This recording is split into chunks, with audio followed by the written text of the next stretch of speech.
নাবিল সাহেবের মাসিক মূল বেতন ২৮,২৫০ টাকা। বার্ষিক মোট আয়ের প্রথম ২,৮০,০০০ টাকার আয়কর শূন্য, মানে ২,৮০,০০০ টাকার আয়কর দিতে হচ্ছে না। পরবর্তী টাকার উপর আয়করের হার ১০ টাকা হলে নাবিল সাহেব কত টাকা আয়কর দেন? ওকে, এটি অর্থ মন্ত্রণালয়ের পরীক্ষাতে আসা একটি প্রশ্ন। আমরা এই গণিতিক এই ভিডিওতে সমাধান করব। তো চলুন ভিডিওটি শুরু করা যাক। সমাধান: এক মাসের মূল বেতন ২৮,২৫০ টাকা। সুতরাং ১২ মাসের মূল বেতন ২৮,২৫০ গুণন ১২ ইকুয়াল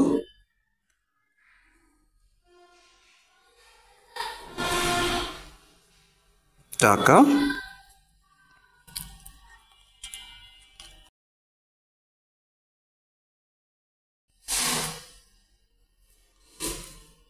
সুতরাং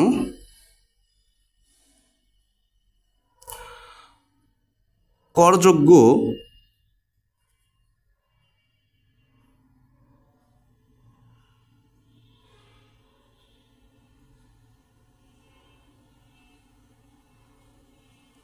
টাকার পরিমাণ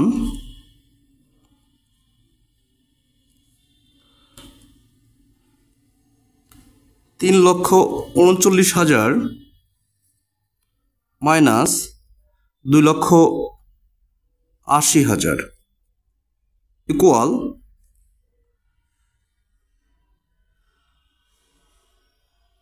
$59,000 টাকা।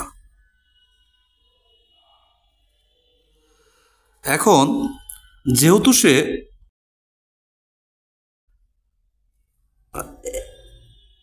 ১০০ টাকায় আয়কর ১০ টাকা,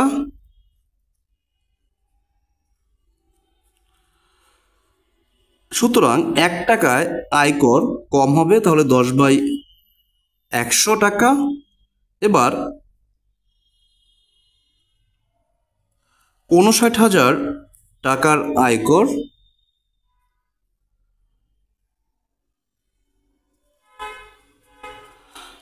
১০০,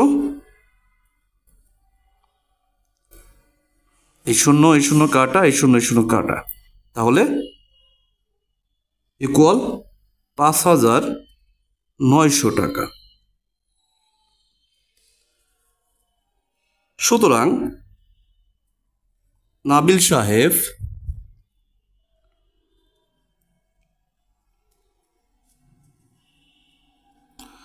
৫,৯০০ টাকা